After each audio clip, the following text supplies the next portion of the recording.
आइए दोस्तों, आज आपका जो 23 जनवरी को टीईटी प्राइमरी का जो पेपर हुआ है, जो सन 2021 का था, उसके मैथ का भाग लेकर के आपके पास आया हूं।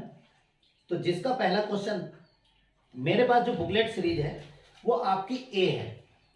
ए का पहला क्वेश्चन है 91 से हमारा यह मैथ का चौथा पार्ट शुरू हो रहा है। इसमें कह रहा है कि यदि अवरोही क्रम में, अवरोही का मतलब बड़े से छोटे की ओर क्रम में रखे गए आंकड़ों के दोनों छोर से प्रेक्षण हटाए जाए तो केंद्र प्रवृत्ति के कौन से मापक प्रभावित होंगे। तो देखिए, अगर हमारे पास रखा जा रहा है, जैसे मान लीजिए 8, 7, 6, 5, 4, 3, 2, 1, अगर इससे हमारा वो कह रहा है दोनों तरफ से हटाएंगे। अगर हमने इधर से 8 हटा दिया, इधर से 1 हटा दिया, तो हमारा जो प्रभाव पड़ेगा वो माध्य पर पड़ेगा, यानी समांतर माध्य पर पड़ेगा, माध्यिका पर नहीं पड़ेगा। और हमारा बहुलक पर भी प्रभाव पड़ सकता है। किस पर पड़ेगा? बहुलक पर भी प्रभाव पड़ सकता है और माध्य पे। तो इसमें जो हमारा विकल्प है वो दूसरा विकल्प हमारा सही है कि माध्य और बहुलक।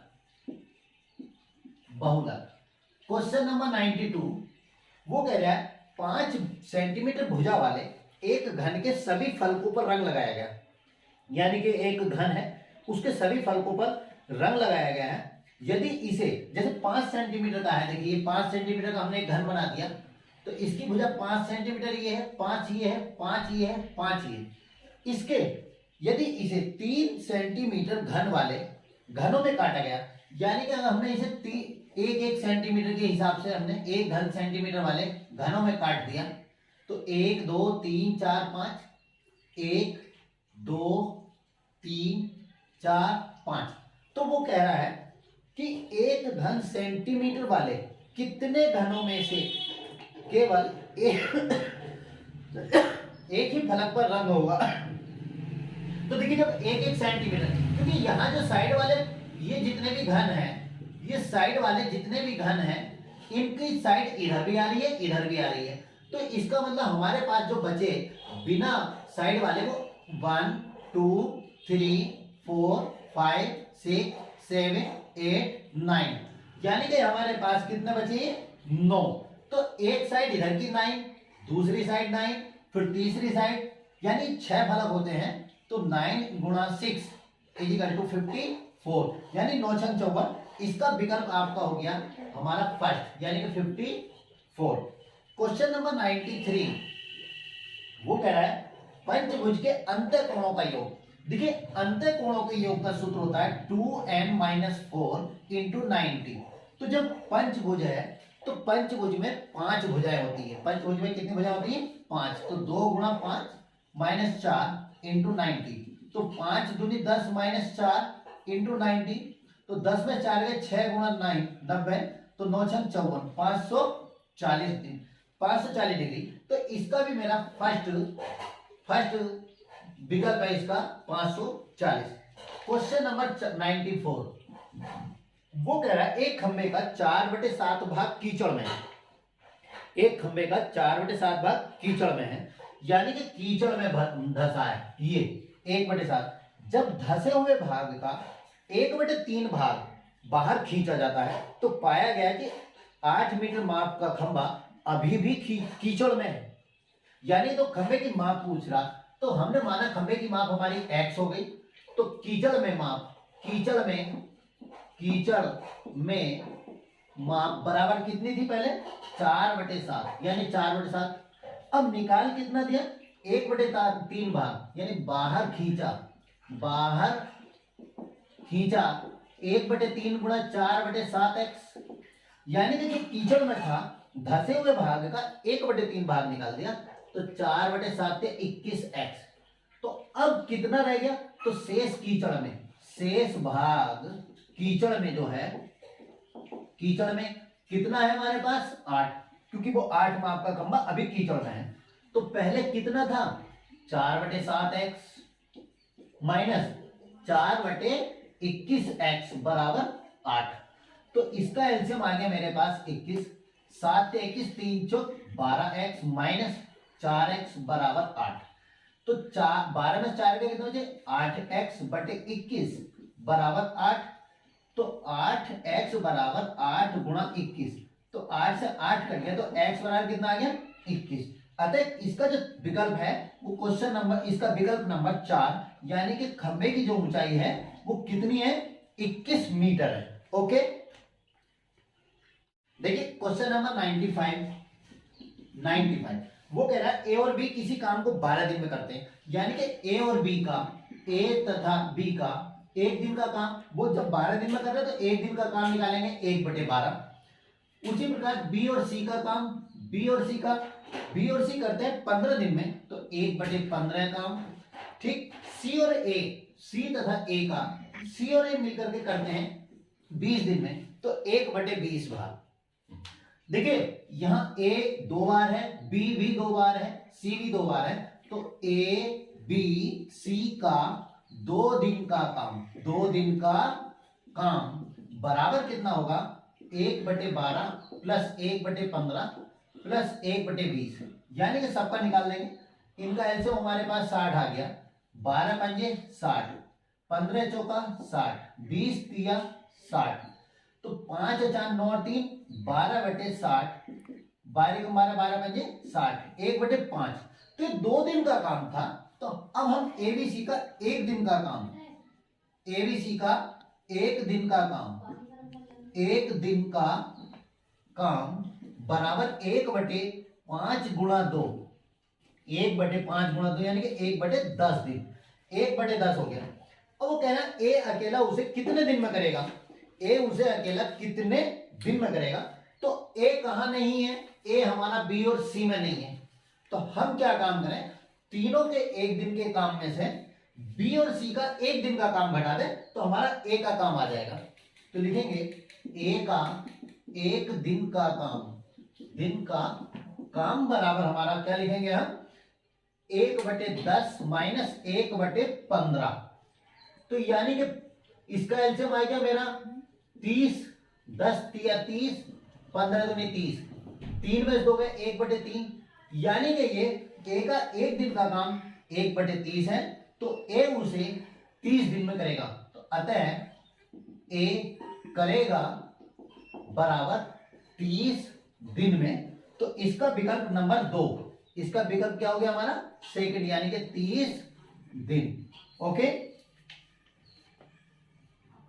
क्वेश्चन नंबर 96 वो कह रहा है यदि किसी वस्तु का क्रय मूल्य उसके विक्रय मूल्य का 3/2 है, यानी कि क्रय मूल्य विक्रय मूल्य का, तो हमने माना विक्रय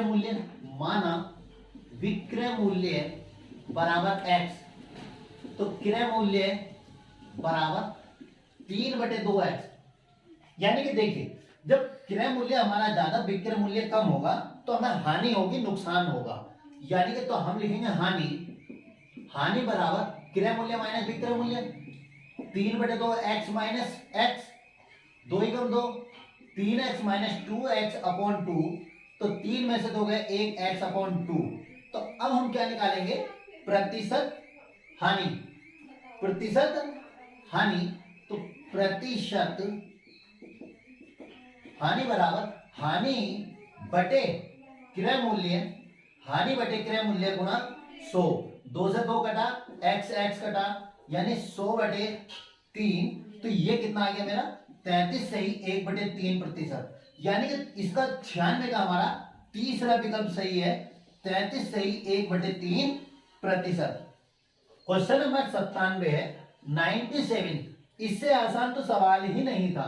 आपके पास 12 10 12 को 12 से भाग देने पर शेषफल कितना आएगा 4 आएगा।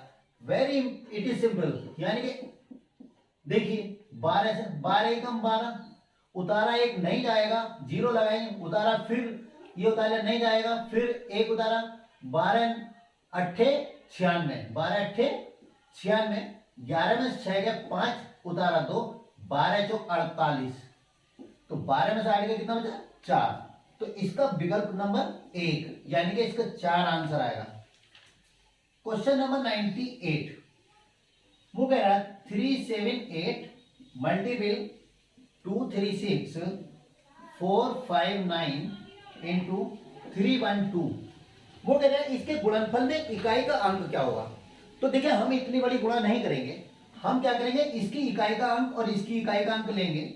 8 6 48, 48 में क्या है इकाई के स्थान पर 8, 8 की हम 9 से गुणा करेंगे, 8 9 72, इकाई के स्थान पर 2 आया, 2 की 2 से गुणा करेंगे तो 2 दूनी 4, तो इसका भी हमारा विकल्प नंबर 1, यानी कि हमारा क्या आ गया 4, इकाई का अंक 4। ओके, देखिए आपका 99 नंबर का क्वेश्चन है, वो कह रहे हैं दिए गए आंकड़े इनका माध्य, माध्य यानी समांतर माध्य, समांतर माध्य 4.5 है, तो इसका माध्यक क्या होगा, माध्यक का मतलब माध्यिका क्या होगी।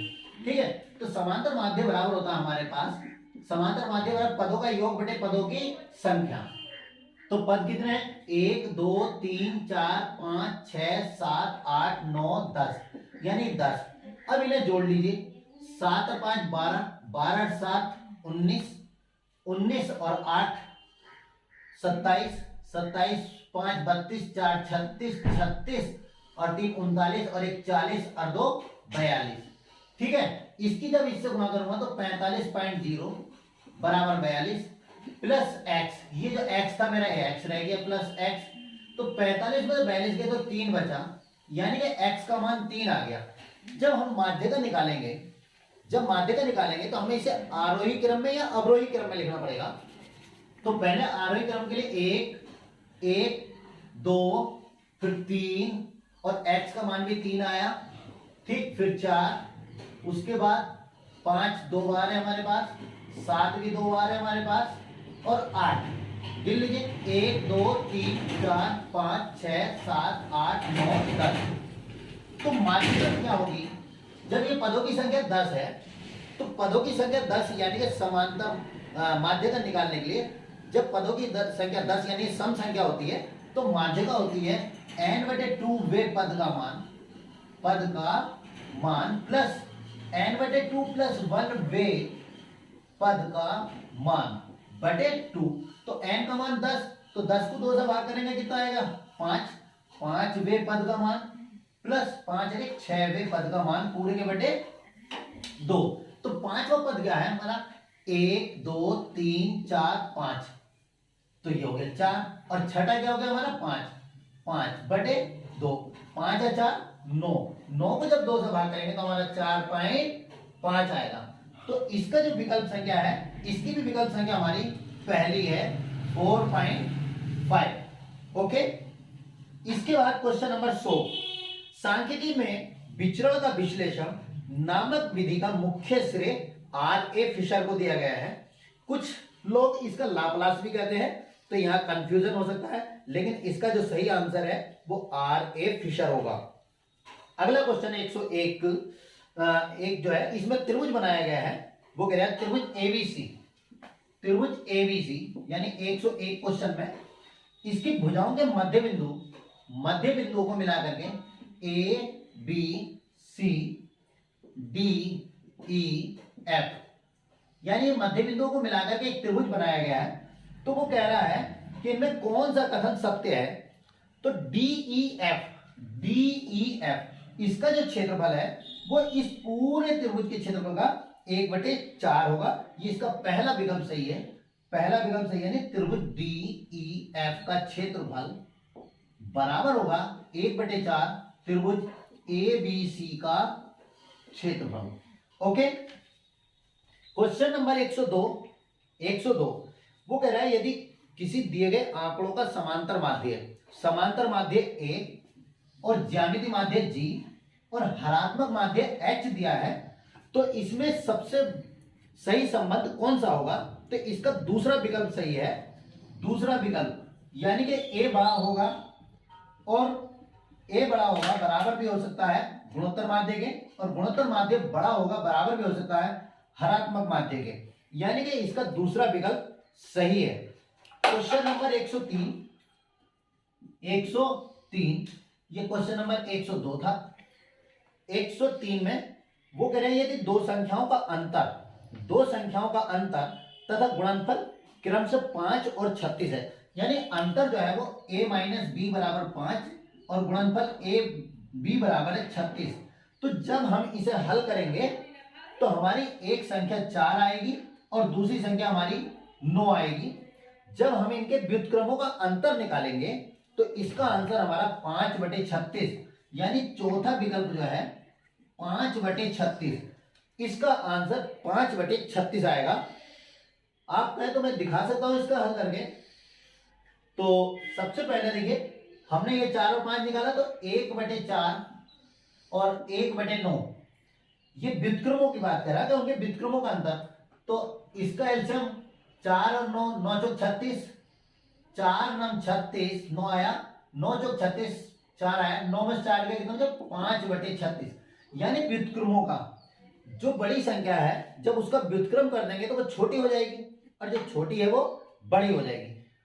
क्वेश्चन नंबर 104, वो कह रहा है 20वीं सदी के स्वशिक्षित भारतीय गणितज्ञ प्रतिभावान कौन थे? तो उन्हें तो हर कोई जानता है कि श्रीनिवास रामानुजन, जो कक्षा 10 में इस समय चल रही है किताब, उसके अंदर भी उनका प्रोजेक्ट के रूप में उनका जीवन परिचय दिया गया है, वो सबसे बढ़िया है। क्वेश्चन नंबर 105, वो कह रहा है किसी कमरे की चारों दीवारों का क्षेत्रफल। क्वेश्चन नंबर 105, किसी कमरे की चारों दीवारों का क्षेत्रफल जो है 660 है, लंबाई उसकी चौड़ाई की दुगनी है। तो चौड़ाई की दुगनी है तो माना हमने इसे यहां पर, माना चौड़ाई बराबर x, तो लंबाई कितनी हो जाएगी हमारी 2x। तो कमरे की चारों दीवारों का क्षेत्रफल का सूत्र होता है 2 ब्रैकेट में l plus B into H बराबर 660। तो 2 ऐसे ही, l का मान 2x, b का मान x, h दे रखी है उसने 11 बराबर 660। तो 2 और 1 3x गुणा 2 गुणा 11 बराबर 660, 11 6 66, 3 दूनी 6 ढाई 60। तो x बराबर कितना आ गया 10। तो लंबाई उसकी हो जाएगी, तो लंबाई बराबर 2x थी हमारी, तो 2 गुणा 10, 10 दूनी 20 मीटर, और चौड़ाई कितनी हो जाएगी 10। तो चौड़ाई बराबर हो जाएगी हमारी 10 मीटर। तो छत का क्षेत्रफल कह रहा है, तो छत का क्षेत्रफल होता है लंबाई गुणा चौड़ाई। तो छत का क्षेत्रफल बराबर लंबाई गुणा चौड़ाई। तो लंबाई कितनी 20 और चौड़ाई कितनी 10, तो 20 ढाई 200 वर्ग मीटर। तो इसका विकल्प नंबर हमारा हो गया 4। ठीक है, 200 मीटर की घात 2। क्वेश्चन नंबर आता है 106, वो कह रहा है 14/33, 42/55, 21/22 का में से निकालना है। देखिए, जब में से निकालने की बात आती है तो हम ऊपर का में से निकालते हैं और नीचे का ले से निकालते हैं। ठीक है, तो नीचे हमारा देखिए 33, 55, 22 का जो लैसे है हमारा वो 330 निकल का आएगा, क्योंकि लैसे लघुत्तम समावर्ती वह छोटी से छोटी संख्या, लघुत्तम समावर्ती वह छोटी से छोटी संख्या जिसे दी गई सारी संख्याएं पूरी पूरी विभाजित कर दें। तो 33 से ये भी कट जाएगा, ये 6 बार कट जाएगा और ये 15 बार कट जाएगा।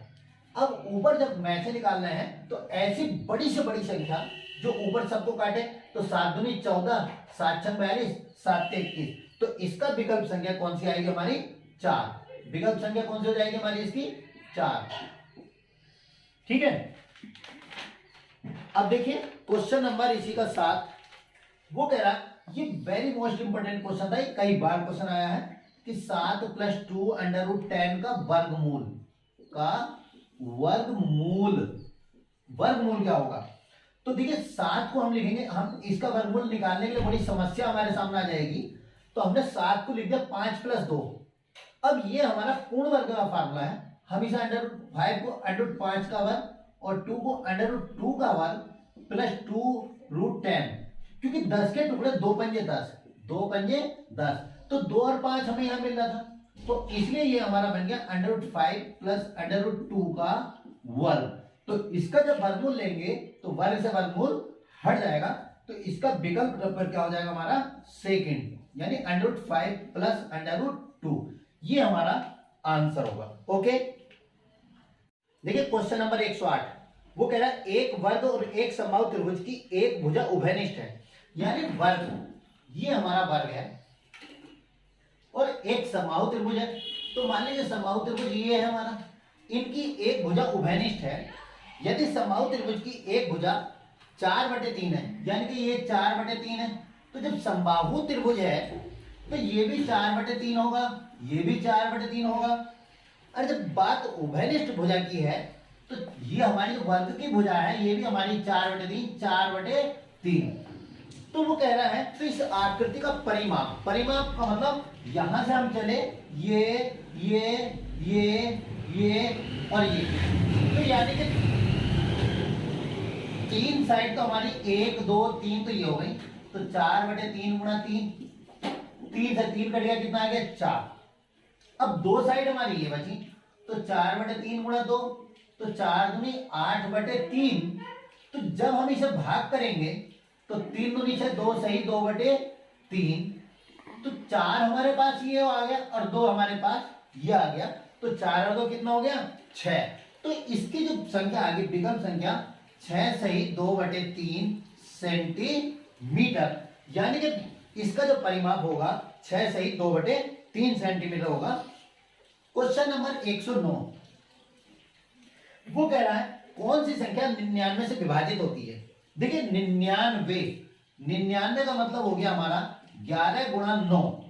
अब ये 3 5 7 2 4 0 6, पहले इस संख्या को देखेंगे हम कि 11 से कट रही है क्या, तो 11 से वह संख्या कटती है, 11 से वह संख्या कटती है जिसके विषम स्थानों पर स्थित अंकों का योग सम स्थानों पर स्थित अंकों के योग के डिफरेंस में या तो 0 आना चाहिए या फिर ऐसी संख्या है जो 11 से कट जाए। तो देखिए 6 और 4 10, 10 और 7 17, 17 और 3 20, माइनस 4 और वो सॉरी 20, 5 और 2 7, तो 7 निकाला इसमें से, तो कितना बचा 13, 13 11 से नहीं कटेगा तो ये नहीं होने की है। दूसरा है हमारे पास 9 1 3 4 6 2, तो 4 और 2 6, 6 और 1 7, 7 6 3 9 और 9 18, 18 में से 7 गया कितना बचा 11 बचा है, तो ये हमारा 18 में 7 गया तो 11 बच गया, सही है बिल्कुल। लेकिन ये अब हम इन्हें दोनों को जोड़ भी लें, 18 और 7 25, तो 25 जो है हमारा 9 से नहीं कटने का, क्योंकि वह संख्या 9 से जब ही कटेगी जब संख्या के अंकों का योगफल 9 से विभाजित होने वाला हो। ओके, तो ये नहीं हो सकती। अब हमारे पास तीसरा है 1 3 5 7 9 2, तो 7 और 2 9, 9 और 3 12, 9 5 14 और 1 14 और 1 15, तो ये भी हमारे पास -3, यानी 3 आ गया। हम अगर 15 में से 12 घटाएं तो भी हमारा नहीं कटता, तो ये भी नहीं होगी। अब आता है चौथी संख्या इसकी 1 1 4 3 4 5, तो 5 और 3 8 और 1 9, 4 और 4 8 और 1 9, 9 में से 9 गया 0, तो इसका मतलब ये संख्या हमारी 11 से कटेगी। तो देखिए 9 में से 9 गया 0 बचा, तो इसका मतलब ये संख्या 11 से कटेगी। और 9 और 9 कितना हो गया 18, 18 9 से भी कटेगा, इसका मतलब इसका विकल्प संख्या हमारी 4, तो ये इसकी विकल्प संख्या हमारी हो गई 4। क्वेश्चन नंबर 110, ये वेरी मोस्ट इंपोर्टेंट क्वेश्चन है पाई। ये कक्षा 10 का और 9th में भी आपको मिलेगा देखने के लिए, कक्षा 8 में भी है कि पाई क्या है। तो पाई एक अपरिमेय संख्या है, ना कि पूर्णांक है, ना अभाज्य संख्या है, ना परिमेय संख्या है। ओके, देखिए क्वेश्चन नंबर 112 वो कह रहा है 16075 को किस संख्या से भाग दें कि भागफल जो है, भागफल हमारा 167, तो सूत्र होता है भाज्य बराबर भाजक गुणा भागफल, भागफल प्लस शेष फल। तो भाज्य हमारे पास है 16,075, या इकाई ढाई सैकड़ा हजार दशक 16,075, और भाजक पूछ रहा है तो हमने इसे x मान लिया। भागफल हमारा 167 और शेषफल है हमारे पास 43, तो हम इस 43 को पहले इसमें से घटा दें। 1675 में से 43 घटा दीजिए, 5 में से 3 गया 2, 7 में से 4 गया 3, 0 6 1। अब इसे हम 167 से भाग देंगे, कितने से 167 से, तो 16 का पहाड़ा इसमें हम 16 में नहीं पढ़ सकते, 160 में पढ़ेंगे। 16 नहीं 144, तो 9 सत्ते 63 का 3, हासिल लगे 6, 9 छंग 54 और 6 60 का जीरो हासिल लेंगे 6 9 एकम 9 और 6 15 तो 1503। तो देखिए सबसे पहले आप ये देख लीजिए इसमें जो विकल्प दिए हैं एक है 86, एक है 96, एक है 56, एक है 76। तो सिर्फ 9 इसमें आ रहा है तो आगे भाग करने की जरूरत ही नहीं है। तो इसका विकल्प संख्या क्या होगी हमारी 2 यानी कि 96 इसका विकल्प संख्या। क्वेश्चन नंबर 113 50 से छोटे धन पूर्णांकों में अभाज्य की संख्या। तो 50 से छोटे अभाज्य तो देखिए क्या होगा 2 3 5 7 2 3 5 7 11 13 17 19 23 29 31 37 41 और ये 43। तो 1 2 3 4 5 6 7 8 9 10 11 12 13 14 एक 47 सॉरी 43 फिर 47 तो ये 15 आएंगे। कितना आएंगे इसके 15। तो इसका विकल्प हो गया हमारा नंबर 3 यानी कि 2 3 5 47 भी किसी से नहीं कटेगा। ठीक। क्वेश्चन नंबर 114 दो संख्याओं में से बड़ी संख्या का दुगना। दो संख्याओं में से बड़ी संख्या का दुगना मान लीजिए हमने बड़ी संख्या x मान ली तो इसका दुगना और छोटी संख्या के 5 गुने से 3 ज्यादा है यानी कि ये छोटी संख्या के 5 गुने से 3 ज्यादा है। तो बड़ी संख्या के 4 गुने बड़ी संख्या के 4 गुने और छोटी संख्या के 3 गुने का योग कितना है भाई 71। ये हमारी समीकरण फर्स्ट हो गई ये सेकंड हो गई। तो हमने क्या काम करा इसको हम 2 से गुणा करते हैं तो 2 चौक 2 दूनी 4x 2 पंजे 10 बाई 2 दिया 6। तो ये घटाने पर ये प्लस हो जाएगा ये माइनस हो जाएगा कट गया 10 और 3 13 बाई 71 में से 6 गए तो कितना बचा 65। तो 13 पंजे 65 तो बाई बराबर कितना आ गया 5। अब बाई का मान अगर मैं यहां रखूंगा तो 2x माइनस 5 गुणा 5 बराबर 3 तो 2x 5 पंजे 25 बराबर 3। तो 25 और 3 कितना हो गया 2x बराबर 25 और 3 28। तो 2 से 28 को भाग करेंगे 14 तो इसकी संख्या आ गई 14,5 यानी कि इसका जो विकल्प संख्या है वो सेकंड है हमारी दूसरा 14 और 5 यानी दो संख्याओं में बड़ी संख्या का दुगना छोटी संख्या के जो क्वेश्चन है इसमें 14,5। ओके। देखिए क्वेश्चन नंबर 15 एक वर्ग का क्षेत्रफल जिसकी एक भुजा 8 सेंटीमीटर यानी वर्ग की भुजा बराबर है 8 सेंटीमीटर। जो क्षेत्रफल है एक वर्ग का क्षेत्रफल जिसकी भुजा 8 सेंटीमीटर है उस आयत के क्षेत्रफल के बराबर है यानी वर्ग का क्षेत्रफल जो है वो आयत के क्षेत्रफल के बराबर है। जबकि आयत की लंबाई बराबर कितनी है 16 सेंटीमीटर। तो वर्ग का क्षेत्रफल आयत के क्षेत्रफल के बराबर है तो चौड़ाई पूछ रहा है तो दोनों के क्षेत्रफल बराबर रख दीजिए यानी आयत का क्षेत्रफल बराबर वर्ग का क्षेत्रफल। तो आयत का क्षेत्रफल होता है लंबाई गुणा चौड़ाई और वर्ग का क्षेत्रफल होता है भुजा की घात 2।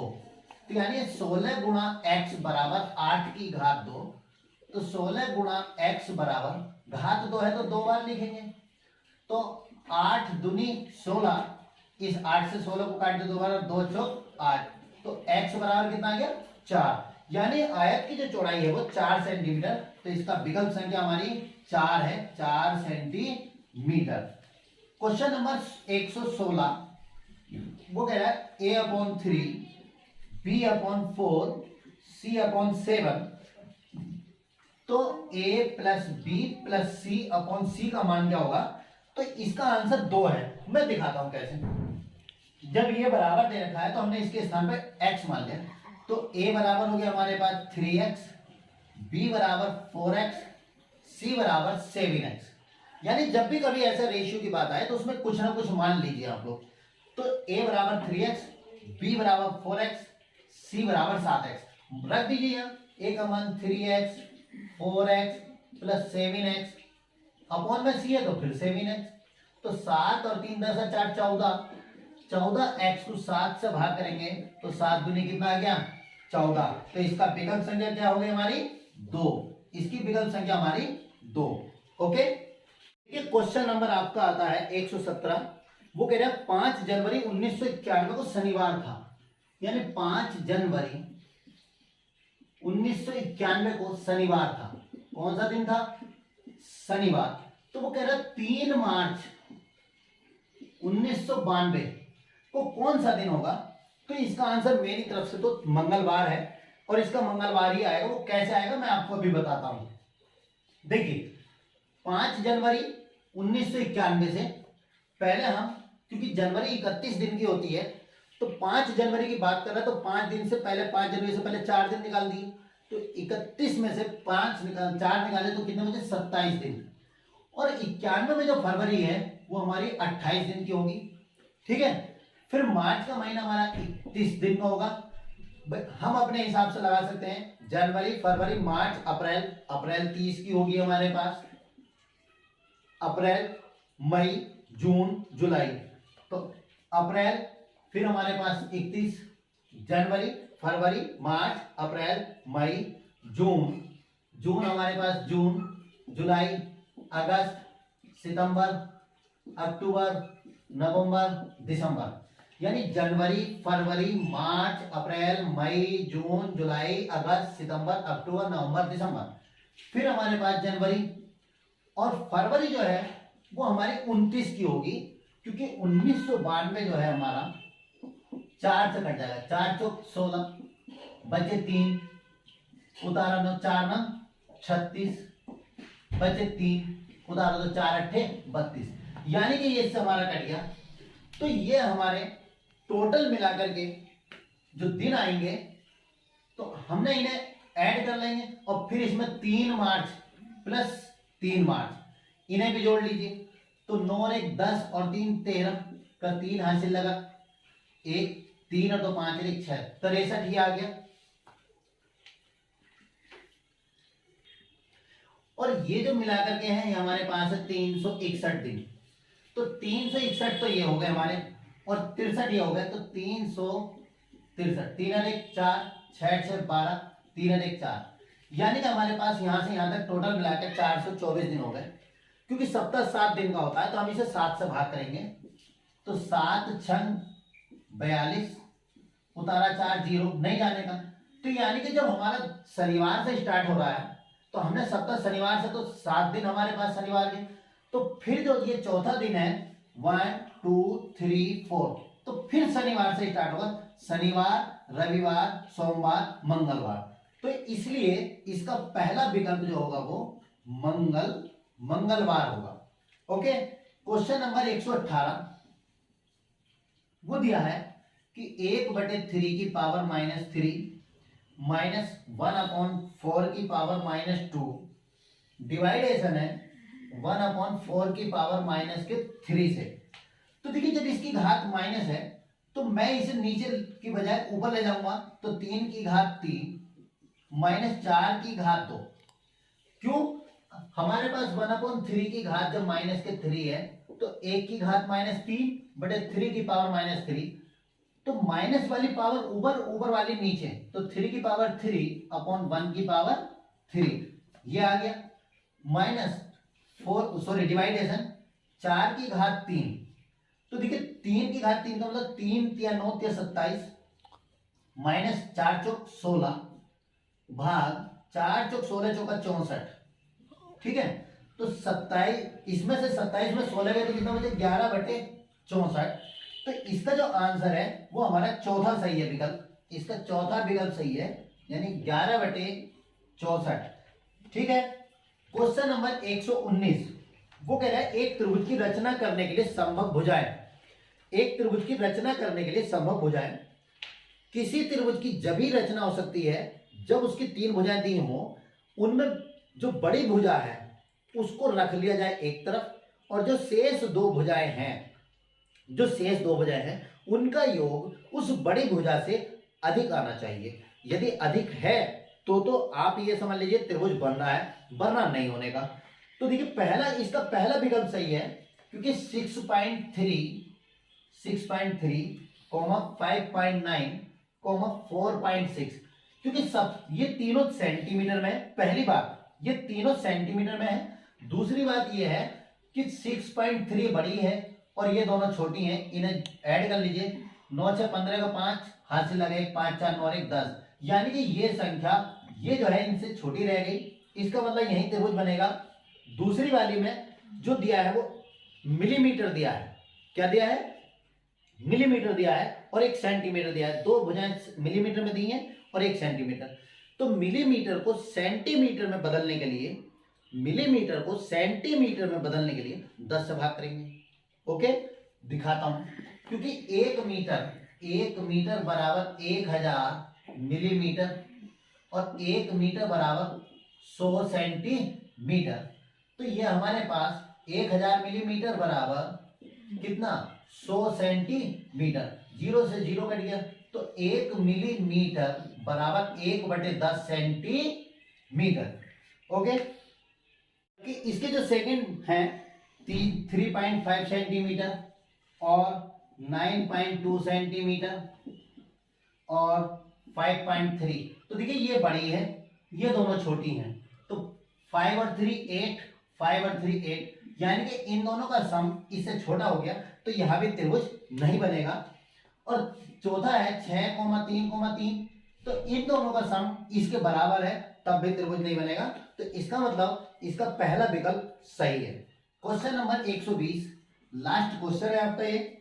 वो कह रहा है आरोही क्रम में लिखेंगे। यह आपका करनी का प्रश्न है। तो सबसे पहले हम इसकी करनी का एलसीएम लेंगे। जहां स्क्वायर रूट में यानी वर्गमूल के चिन्ह में कुछ नहीं होता, तो यहाँ 2 मानते हैं, यहाँ 3 है और यहाँ 4 है। इनका एलसीएम हमारे पास 2 3 6 दूनी 12, यानी कि देखिए 2 एकम 2, 3 ऐसी 2 दूनी 4, तो 2 3 6 दूनी 12, कितना आ गया? 12 आ गया। तो हम यहाँ वर्गमूल के साइन में 12 लिख देंगे सब में, और इससे इस 12 को भाग करेंगे तो 2 छक्का 12, 3 चौक 12 और 4 तिया 12। तो 3 की घात 6 का मतलब 3 तिया 9 तिया 27 तिया 81 तिया 243 तिया 729, यानी 729। 4 चौक 16 चौका 64 चौका 256, और ये हो गया 5 पंजे 25 पंजे 125। तो इसमें देखिए सबसे छोटी कौन हुई हमारी? ये। जब वो आरोही क्रम की बात कर रहा है तो सबसे छोटी ये हुई, यानी कि ये हुई 4√5, फिर ये छोटी है 3√4 और सबसे लास्ट में है √3। इस प्रकार देखिए मैंने आपके ये आज का बुकलेट मैंने सॉल्व कर दी। आपको कैसा लगा? अच्छा लगा तो मेरे चैनल को सब्सक्राइब कीजिए, लाइक कीजिए, बेल आइकन दबाना ना भूलें और कमेंट बॉक्स में जरूर लिखें। आगे वाली वीडियो में आपको मैं फिर मिलूंगा। यदि किसी को कोई समस्या है तो मुझे बताइए। ओके, तब तक के लिए धन्यवाद। जय हिंद, जय भारत।